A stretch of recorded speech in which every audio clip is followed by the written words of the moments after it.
Hey, Desatui! Hello everybody, welcome to another video. Today we are headed up to the Calmlands. Another day to record. Yesterday I did mention to you guys I recorded for ages. I'm planning to do something the same today. But between sessions, overnight and this morning before I hit play here, I did a lot of research into things I know I want to have sorted out, like to demo things before we get too late in the game and I feel like I've missed out, right? So, number one, I played a bit of Blitzball between now and then and unlocked Wacker's next overdrive known as Status Reels, which I will be demoing to you guys as we play through this stuff here. Nothing interesting really happened with the Blitzball thing. I have still resolved that one Blitzball episode we did. That's it. We're not really going to be showing any more Blitzball. I'll still talk about notable players and stuff. Our scout level's gone up and stuff like that, so that'll be kind of cool. But yeah, so I'll get to show that off to you guys. As far as the sphere grid is concerned, I don't think anyone's really learned any new abilities for a while. There was this one here that I never talked about on Wacker called Osmos. This is a second piece of black magic that he's got, which allows him to not just drain HP, which is what his original black magic was, if you remember this one over here, which was drain, but now he can absorb MP as well. This is actually kind of cool on Wacker because he's a character that's supposed to have low MP. If you remember, we were having all those troubles earlier on in the game, so you can Osmos, and it's actually sort of useful on him, but I do feel like those techniques are sort of shoehorned onto that character. Tidus is close to something new. He got Delay Buster, which I did show you guys. Riku got Mug, which I showed you guys. Lulu is not far from the next tier of black magics. Auron just recently got Mental Break, which I did at least talk about. It didn't work on Seema, but I did talk about it. Kamari is hot on Lulu's heels. I'm having him just skip all the stuff like for Bio, and up here I'll have him skip the stuff for Demi just so that you can catch her quickly. Yuna did just learn a new ability called D-Spell though, which I can talk to you about very soon. And yeah, let's just make some progress here in the Calmlands. Immediately, you want to take a right, just near the exit, and I believe that there should be. It's not a chest that's there, is it? A chest? Yeah, no. There's something cool that we can show. So here, look, you'll see we've got a bunch of new enemies, some old familiar ones too. These are just more powerful versions of like the old wasps we used to see, the old dingoes we used to see, and now there's also Machina in the area too. Now that we're back in the regular world, after learning that Riku can handle Machina, you start to get them in regular encounters. Now there's two varieties you'll find here. You've got the mech scouters that look like this, which you can mug from, get grenades, and they'll fall apart. And there's also ones that are on fire. The ones that are on fire, actually, they give you less grenades when you steal from them, but then they also, as an added benefit, give you way more AP and also less gil. So that's kind of something pretty interesting about them. We'll bring in Kamari here. Just to do. Can he kill this with a lancet? How strong are his lancets getting? 200 damage, not quite there, but pretty close. So yeah, there's like two varieties, and that's the difference between them. There's actual no like health or defense difference or anything like that. They're not necessarily more dangerous. I was almost considering showing you guys some like bribe mechanics with those mech scouters a while ago for weapons. See, this was the other thing I looked into. So over here on the right, you'll see it's quite a long walk, but you'll get to this bridge that's broken. Now across that bridge is actually an abandoned temple that summoners used to visit, but you can't get there anymore. It's fallen into disrepair. Survive, Riku? God damn it. It's fallen into disrepair. So look, we'll just deal with the wasp first. Then the helmet's going to attack, but that should be fine. Then Kamari can deal with this.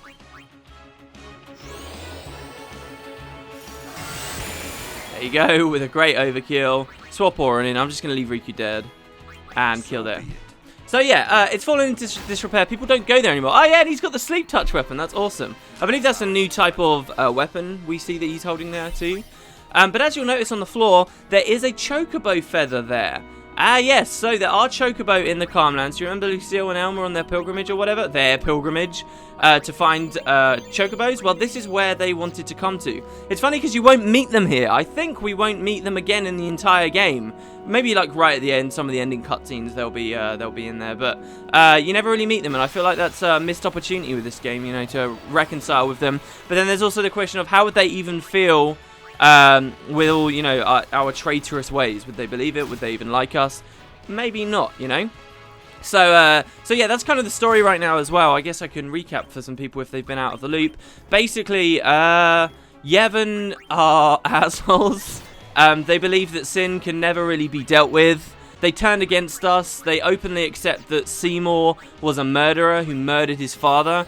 The Grand Maester Micah is actually an unsent Keenock was just killed. Basically, we are now on the run full time, but we're going to continue our pilgrimage because Yuna's just basically a very nice person. So that's the Calmlands main down there, and you get a big view distance. You can actually see a chocobo way off in the distance. We will be able to go over there eventually. So yeah, we're on the run, and there's something that happens in the story here that I think that they don't really talk about openly, but has certainly happened. I believe that there are a lot more temples. I just told you guys there's a ruined temple nearby. I believe that there are a lot more in-service temples where you could find Aeons and pray that perhaps we could have gone to on our pilgrimage, but now that we're enemies of Yevon, we're kind of saying, look, let's just leave that now. Now let's just go to Zanarkand. And I believe that we've changed the route of our pilgrimage. And that means something quite important. It means that we're not only assuming that we can never really get any more Aeons, but we're also assuming that Yuna is now strong enough to take on Sin, which is a crazy thought, and obviously I can see why they skip over that idea. But yeah, so that's kind of what we're doing. That's my understanding of it, because if you look at something like the map over here, you'll see like there's still loads more marks all over the place in this giant chunk of land where we finally got to up here. And how many of them? One of them will say, you know, Remium Temple. Some of them say, which is the one that we're nearby. But if you look around the coast, there's also, looks like there's another temple of Yevon something, and we just decided not to go to them. We're on the run, so this is it. We're and as Lulu said, there are no more big towns, cities for us to explore, just small, maybe outposts and wasteland until we get to Zanarkand. Anyway, here's Macon. Perhaps you'd like to know a bit about these plains. He doesn't seem to know anything about what's going on with us or care, so please do tell. As you know, these plains were once a battlefield. A great battle between Bevel and Zanarkand, a melee of Machina. That war left this place a barren, lifeless land. Then time passed. The summoners took note of this uninhabited land. Great battles could be fought here with no harm to the common folk. Perfect for a final battle with Sin, as it were. Summoners wait here, ready to perform the final summoning. Ah, to know what they must feel. In any case, when Sin is defeated here, the calm will visit Spira once more. That's why this place is now known as the Calm Lands. Exactly who dubbed it so is unknown. And that, as they say, is that. I love the way they set up the story of how this place is named. In my like world building thing, that when you learn about like how to create a compelling or how to create, you know, an interesting, believable universe, a huge thing about naming areas is maybe if you ever make a map or something when you're a kid, you invent some fantasy world, you just call stuff, you know, fantasy names. Oh yeah, this will be Blackhaven, this will be blah blah blah, you know.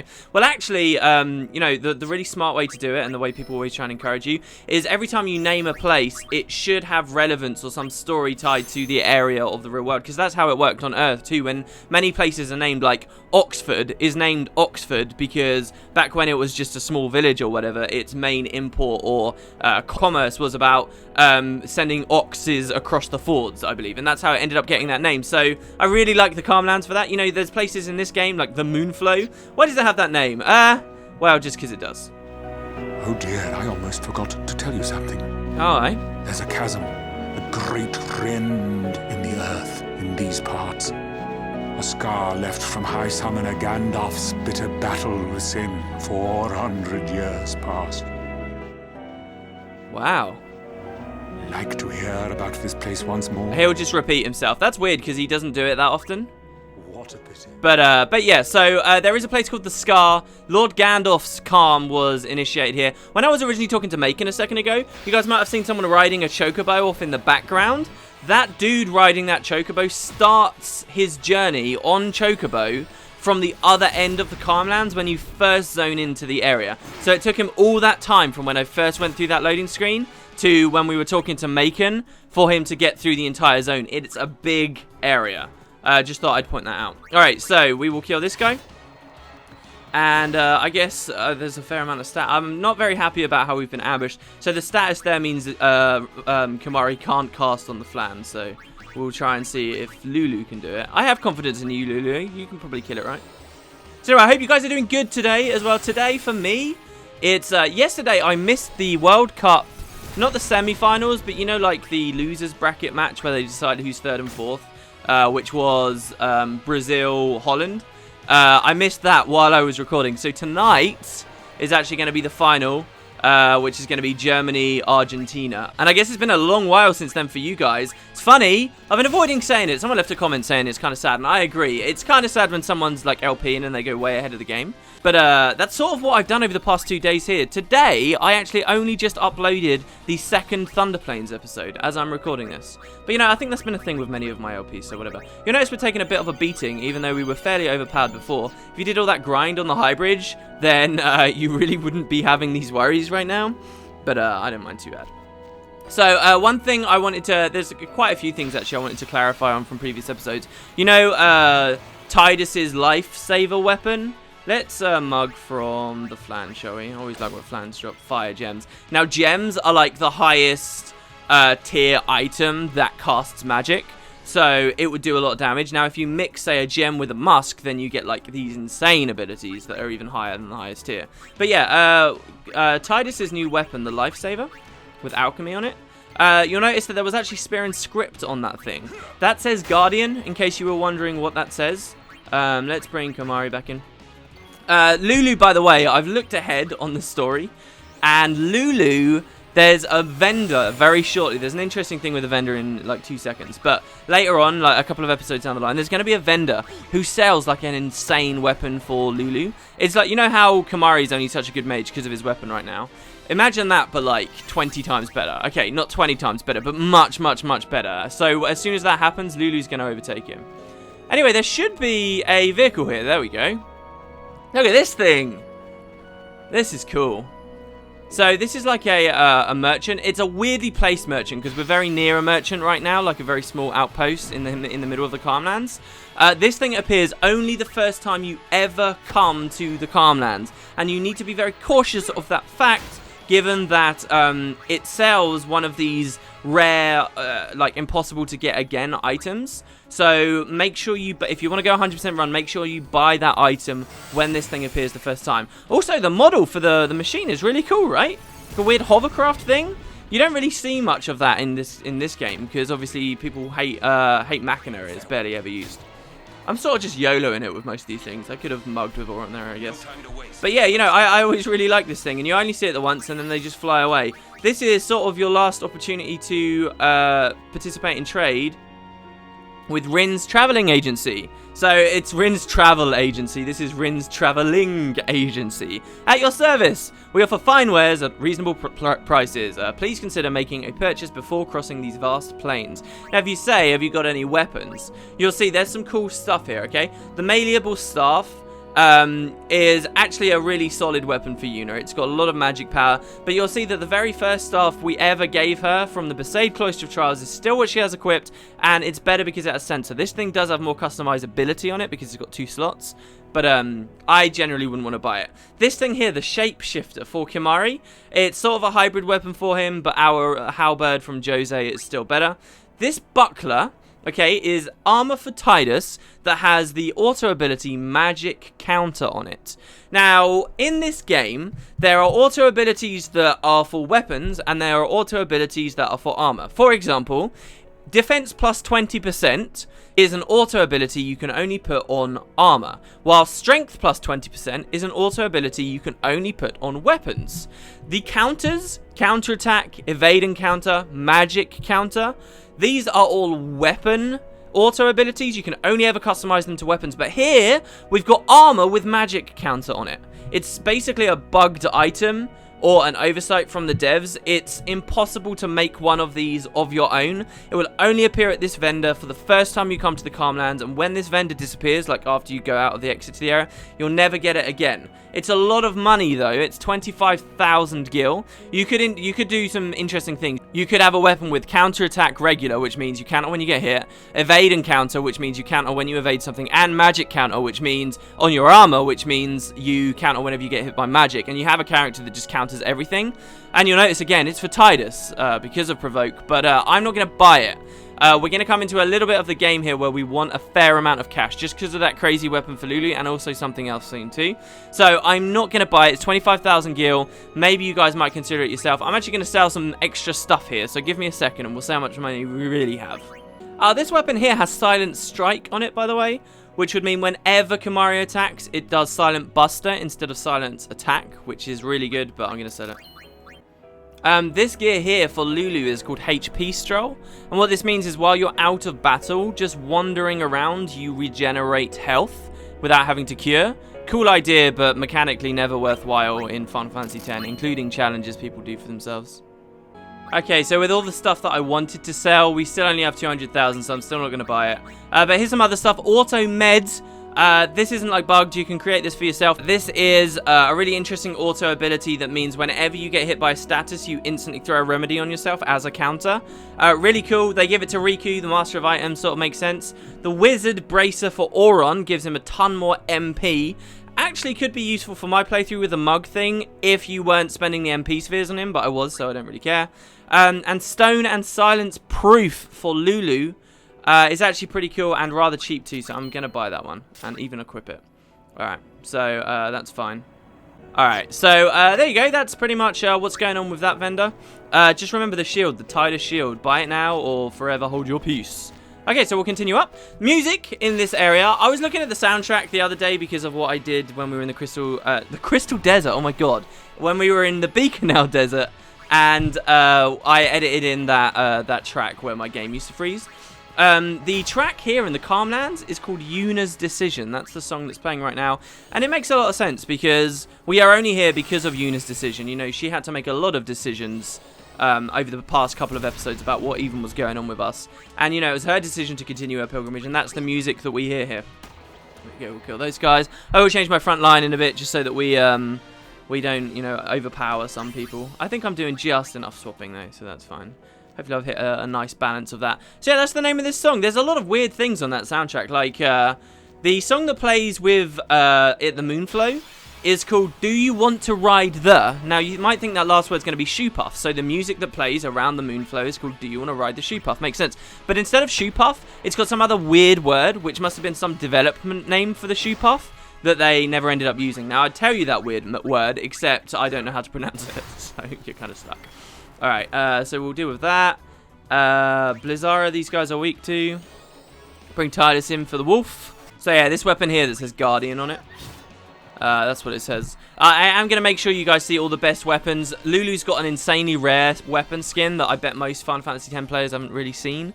And it's, you know how all of our weapons are references to things as well? It's actually a reference to an insanely rare thing in Final Fantasy games too, which is really cool. But yeah, so that weapon that Tidus has got says Guardian. On the note of translations and stuff, you might remember when Tidus was in the prison of St. Bevel, and let's just attack here.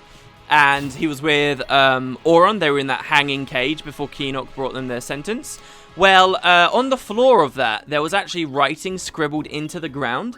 And unfortunately, nobody's been able to translate that. Now, I say that to you guys, and you might think, oh, well, that must, you know, it's probably impossible to translate. Well, as far as I can tell, from all of online, there's like one guy that's actually trying to translate stuff convincingly.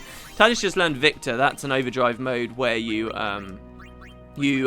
get more charge every time you win a battle, and it's actually pretty good. Oh, he's got his overdrive bar up as well, so we'll show that off. We need Whacker's bar up, so let's bring our formation up. So yeah, I say that no one's translated it, but it might be possible. So maybe if someone's got more information or you guys want to give it a shot yourself. I'm too lazy to give it a shot myself. But, you know, it could be possible. You might get some cool story about a previous guy in the cell, maybe even Jekt. That would be kind of funny. All right, let's use Slice and Dice. The thing with Slice and Dice is it's good single target damage. Oh my god, okay. It's good single target damage, but you get no control over who he's hitting. So if I get bad RNG here and he hits that flan too many times, like that, you know, they're basically wasted hits. And we didn't get a single kill. So here's Whacker with status reels. This is much worse than attack reels, okay? Because, especially for like late game, where most mega bosses are immune to so many mechanics and statuses in particular, there's no point in ever really using it. But during these parts of the story, maybe there's some space for it. I'm really bad at it. I don't even know like what the order of the reels are. But here we go. So, status reels. I'm guessing that's poison, slow, and stop maybe? What do we want to go for? Let's go with the stop one, that one. Oh, I messed it up. See, it's kind of exciting though, because I use it so rarely. Look at the animation. Oh, I guess that's petrify. Interesting. It's probably like element reels in that if you get a triple hit on it, it will do it AoE. I guess poison's probably one of the available things. We'll just have to have some fun with it, guys, and see what we do. On the topic of overdrives, I have sorted more stuff out with Riku too. I've got a couple of mixes I know I want to show off, in particular with those gems, with musks. I want to show off some of the really restorative magics. There's a boss you can either cheese out in a moment, or you can fight normally, a lot like Every Atlanta. I never mentioned, by the way, I think that's such a cool name. I love the word Atlanta. Why do I like that so much? Anyway, here, look, there's a little outpost. Let's take a stop to catch our breath.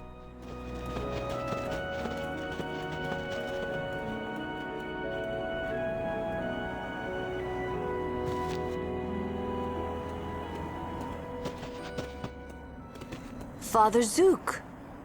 Long time no see. Who is this? You are Yuna? You certainly don't look like Maester Kinok's murderer. What you say? Please, tell us what has happened. Maester Micah just issued a personal order, you know. It said that you and your guardians murdered Maester Kinok and fled. We are to kill you on sight, or so it says. What of Bevel? Things are calm on the surface, but the depths are turbulent. After the death of Maester Kinok, Kelk Ronso left Yevon. Convenient. Getting around will be easier with Yevon in disarray.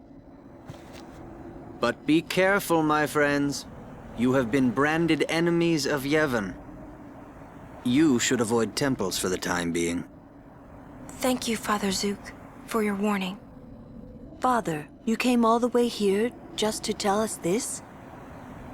To tell the truth, I was a little curious to see this summoner you are guarding. I hope her pilgrimage goes well.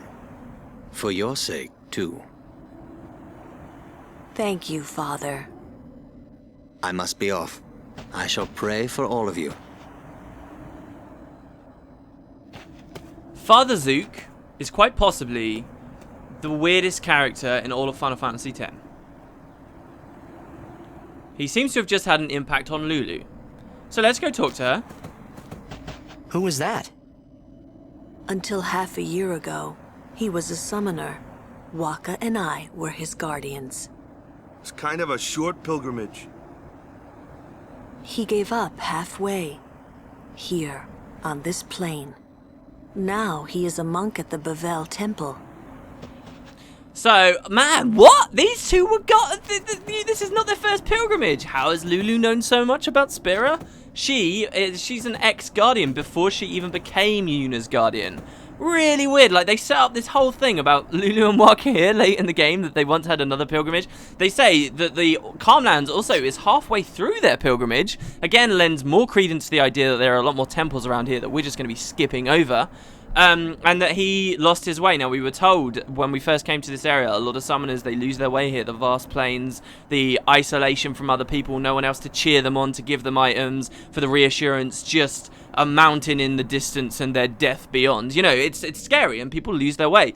This guy, Father Zuke, was presumably a big part of these characters' lives, but their pilgrimage ended. And I'll tell you guys what, that's all we get of this story. That's it. He just randomly appears. Hey, I used to be your old guy. Bye.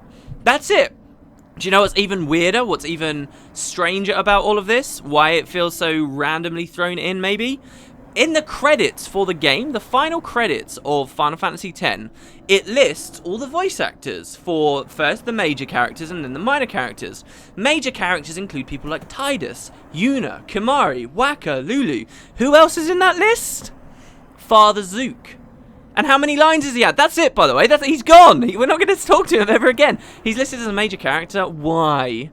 Weird, right? I mean, it seems like they had this whole other thing they were going to do, and this is all that was left of it in the end. But it was left in... I don't know where to start. This is my third pilgrimage as a guardian. Father Zuke was my second, and my first, well, it ended here too. I've never been to the lands beyond. And Lulu in particular has had another pilgrimage. I think that Father Zuke shouldn't exist. You can set up that they've had a previous pilgrimage, in particular the Lulu one, but to say that there's like 3 and also throw it all together at once, you know, well into the game, I don't know about it. I really don't. Mount Gagazet towers to the north, and Zanarkand lies beyond that. This is like my 5th pilgrimage, guys, because it's the 5th time I've played the game all the way through. Mount Gagazet. All right, she's not gonna change it. Okay, Waka. When I was guarding Zuke, I already told you this, yeah? About when I was too into the game to be a good guardian. So, when Father Zuke said he wanted out, tell you the truth, I was kind of glad. Ah, so they do tie into this a bit with the Besaid stuff, but they also make it sound like that whole thing about being too into the game had a lot to do with Chapu instead. But yeah, so that makes sense, and at least that's something from early on in the game that indicated there was this. Zanarkand's right around the corner. So close already. Oh, I bet that resonates with you guys watching. Zanarkand's right around the corner. Think about that. It's close. It's close. Gagazet is Ronso land. Kimari home. Hey, we might meet your family. Kimari has no family. Oh, sorry. But Kimari not alone. Weird. Okay. I'm not gonna jump the gun. Sacred mountain Gagazet. Not changed for 1,000 years. So you'd think maybe Tidus knows about Gagazet if it's so close to Zanarkand. But he didn't know about the Ronso. Messy. What is? Yevon, Micah and Seymour are not of one mind. Remember what Seymour said last we met. I do not think Micah will concur. I think what he's talking about is trying to keep Yuna alive, maybe? Or, oh no, he's talking about that crazy messed up stuff that Seymour was talking about becoming sin and all this really ridiculous stuff about how death will save the world. I was going to go off and talk about that a little bit. I think, overall, he's kind of a really stupid villain. I think it's just evil for evil's sake, barely a notch above it, but I can have a bit of sympathy for the story in the fact that death does work so differently in this world. If you can die and then just still continue to exist, as Seymour does anyway, but without pain or suffering, maybe bringing death to the whole world is, in some twisted way, a logical move, considering how death works in this universe. So it makes a little bit of sense, but I don't know. I think Seymour's villainous side, I don't know, his overall motivation is a bit weak, I've got to be honest. If Yevon founders, so will Spira. If Yevon founders, so will Spira. Alright, I got a question for you guys. In this context, what is the difference between the word founders and flounders? If Yevon founders, so will Spira. Because if I was saying that, I would have said flounders. Maybe I'm using the word completely wrong. She's not stopping, is she? Yuna, she's made her decision. But I can't just let her go. We won't have to. We'll save Yuna even if she calls the final Aeon. But how? I'll think of a way. But what if you can't? I'm tired of talking to you. It's always but this, but that. But... Let's think together. Okay.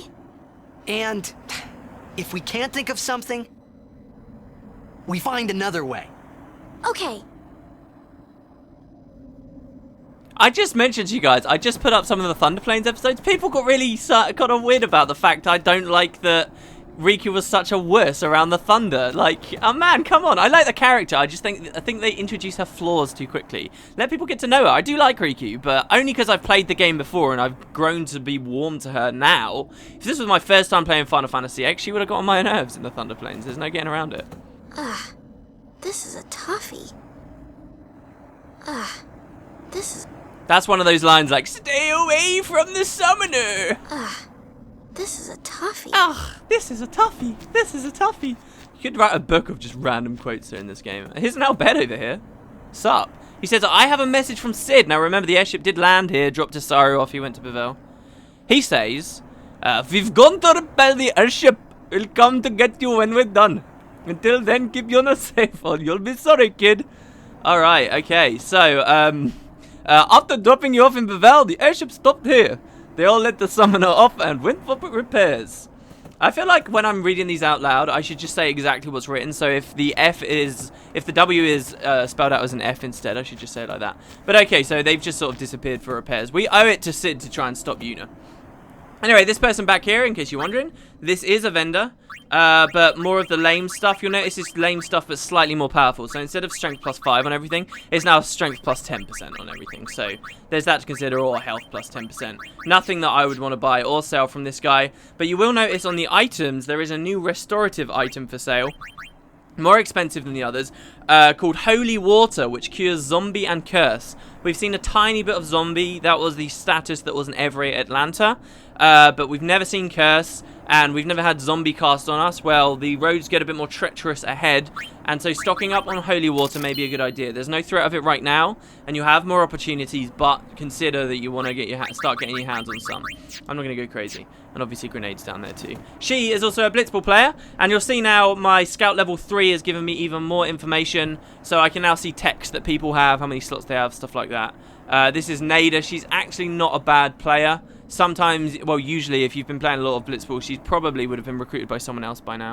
Rin just got snapped up, by the way, by I think it was the Kilika Beasts that got him. All right, Yuna? So, we are officially traitors then. Hey, let them say what they want. It's okay. I'm not worried. Well, maybe just a little. It's so hard not to be. Hey, it's okay to worry. And if it gets too rough, just yell. Yell. Okay. I might just do that. Yeah. They're in this weird stage now where they've had a kiss, but he doesn't know when to make his next move or when it's appropriate. So, yeah. Okay, cool. I wonder if my father got lost here too. Maybe. With my old man helping him.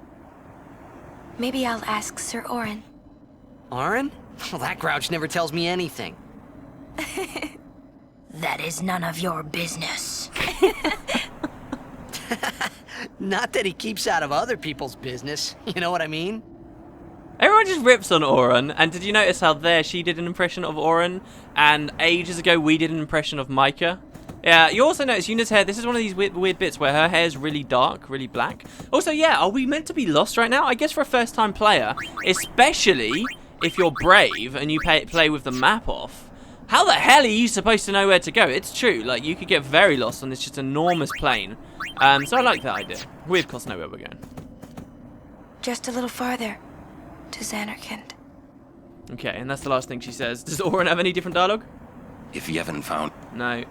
And once again with Riku. Ugh, this is a toughie. Oh, this is a toughie. Okay, alright, sweet.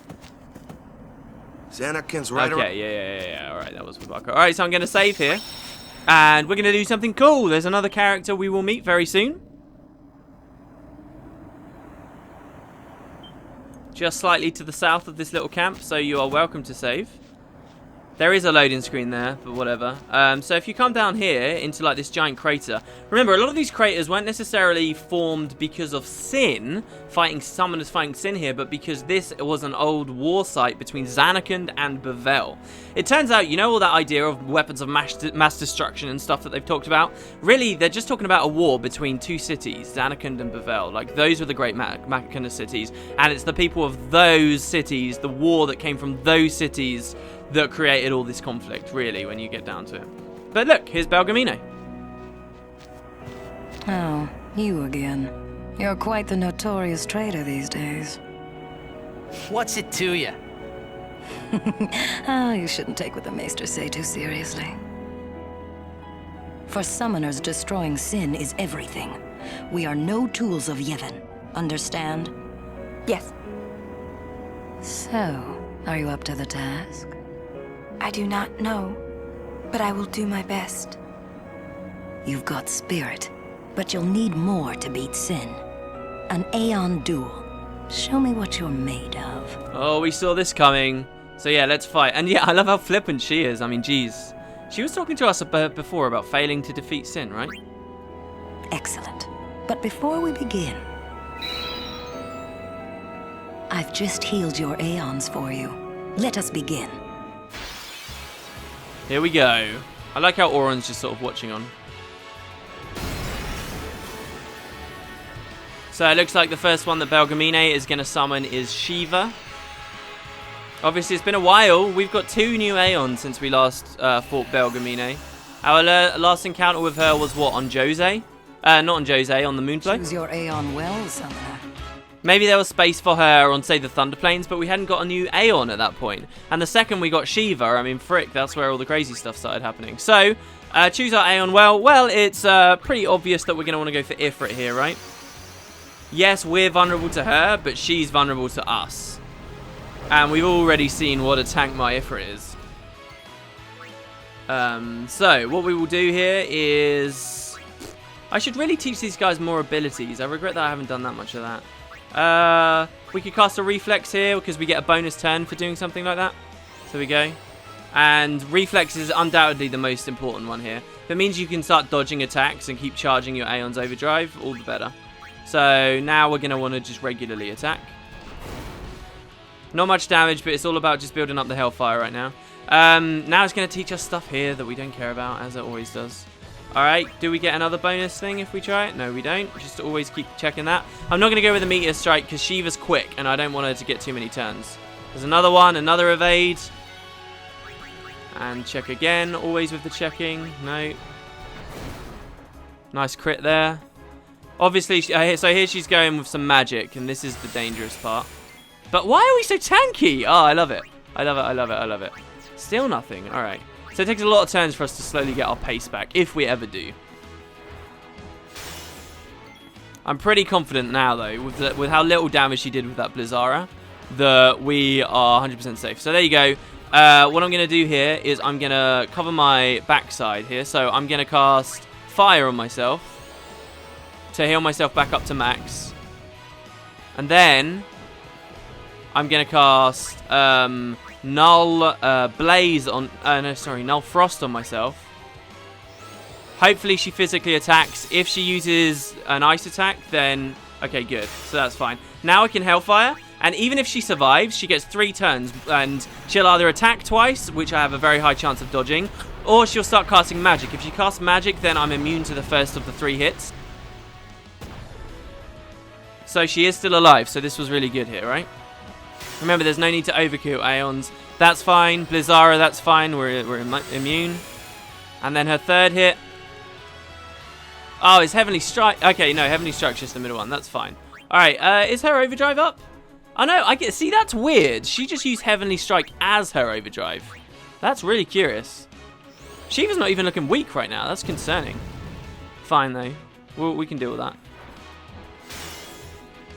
that. So let's... There you go. So now we get a bonus Reflex here. Even more likely to be missing. The other one I could obviously do now is the Focus, which would up my M-Def. It's fine. I can't believe she hit so little. I love Shiva's animations, by the way. When we were fighting Dark Shiva, that was a really good demonstration of it. If you chain her attacks together, especially if she's got haste on her, she just goes like, she just like dances in circles, these really elegant circles. I'm doing like this move with my finger right now, hoping you guys can see. But like right up in the front line. That's a lot like what the sequel is too. Like there's the illusion of fluidity to her attacks and her animations and the way they chain. In the sequel, there is actual fluidity, and if you're quick enough, you just move around the battlefield wherever you are. It's not so much fixed, oh, I stand here, I walk forward, I attack, I move back. It's, I attack here, I move forward, I attack. Then the enemy gets to go and might slap me in the face straight away. Oh, look, I'm behind the enemy, so I just did double damage now. You know, there's so much more to it. Alright, so was that the only one, really? I thought she summoned more than one. Impressive. Remarkable talent. Traitor or no, you may have what it takes to beat sin. Take this. You have earned it. Alright, so we get 30 power spheres there, which actually completely went to waste. I think you will do just fine. But if you ever feel like you want more training, seek the hidden temple of Remium. I will be waiting there. Farewell.